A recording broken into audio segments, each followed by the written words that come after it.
I was just making a video showing you guys how we buy our Bear Bright copper wire, but this could be a huge problem. Let me show you why. So if you saw that other video, I was explaining how we buy our Bear Bright copper wire and what we will and we won't accept, like this tarnished wire and some thinner gauge wire. But as I was finishing that video up and looking through this box, I noticed this patch of wire looked slightly different than everything else. And it's very, very difficult to catch this with just the naked eye.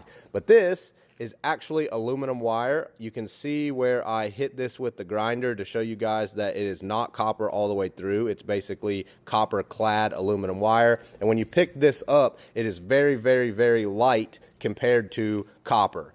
Copper is a pretty heavy and dense metal, so aluminum is significantly lighter. But the problem is with this getting mixed into our Bear Bright, that could downgrade or potentially hurt the value of this entire box. This is why it's extremely important to check all material as it's coming into the yard. Likely the customer also didn't know that this was aluminum because it looks exactly like Bear Bright and it probably came out of Romex wire. We're seeing a lot of Romex that's copper clad aluminum rather than solid copper strands.